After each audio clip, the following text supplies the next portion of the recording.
As the Tobago House of Assembly continues in its current deadlock state, Prime Minister Dr. Keith Rowley will be journeying to the island to meet with various THA representatives and stakeholders. At a People's National Movement press briefing on Tuesday, Chief Secretary Ancil Dennis informed that he and the other PNM Assemblymen have received an invitation to a meeting which will be held on Wednesday at the Magdalena Grand Resort. I have been invited to 2 meetings. One will take place at 9:30 a.m. with the Prime Minister, and I expect that all 11 other Assemblymen will be there. I know for certain the PNM 6 will be there. And following that meeting at 12, there will be a meeting with myself and other former Chief Secretaries of the Tobago House of Assembly. Mr. Dennis noted that he is not privy to the agenda of tomorrow's meetings, but expressed what he hopes would be the outcome. The options being proposed by the PDP, based on my advice, are unlawful. Flip a coin, to me that is unlawful, based on the advice that I have. Draw lots, even unlawful. The earlier suggestion about popular vote, I mean, that is in favor of the PNM, but still unlawful.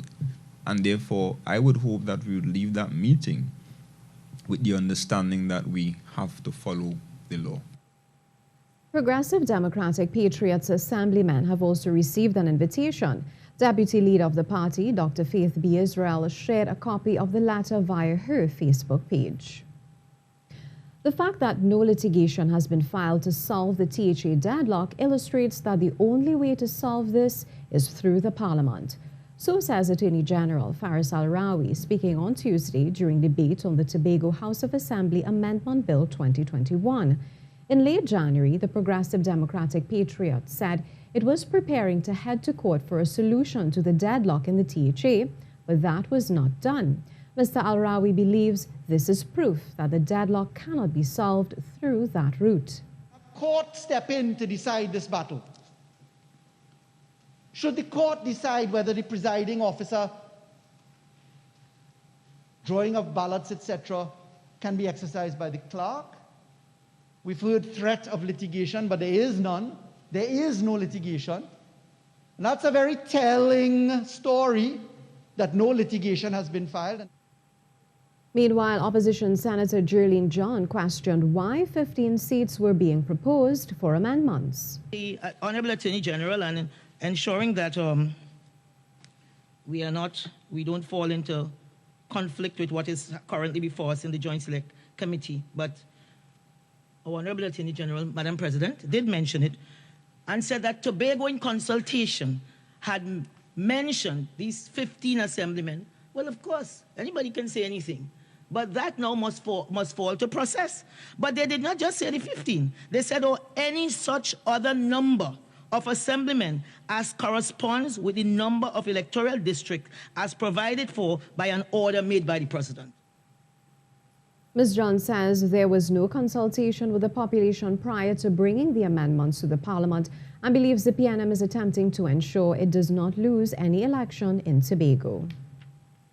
Changing the number of districts in Tobago from 12 to 15 is no quick fix towards rectifying the current deadlock in the Tobago House of Assembly. This according to political analyst Professor Hamid Ghani, who says what needs to change is the methodology for electing a presiding officer. Professor Ghani's comments follow the January 25th THA election, which ended with 6 seats to the Progressive Democratic Patriots and 6 to the People's National Movement. The Minister made it clear that even if you went to 15, you could have a third party that could win 1 seat and then the other 2 can split it, yes. 7 and 7. That's one formulation. Another one could be that, one of the persons on either side could abstain. If it's 50, if it's 8 and 7 and one of them abstains on the side that has 8, you have 7-7 for the presiding officer, and you can keep on going and this one person keeps abstaining. Professor Ghani adds that breaking the 6-6 tie is crucial to resolving the THA deadlock. Right now, there does not appear to be any finality and there doesn't appear to be anything decisive. It's very indecisive at the moment. but there is stability. And that is a tribute to the strength of our democracy. But we can't take that for granted. We can't keep dragging people along in this way with uncertainty.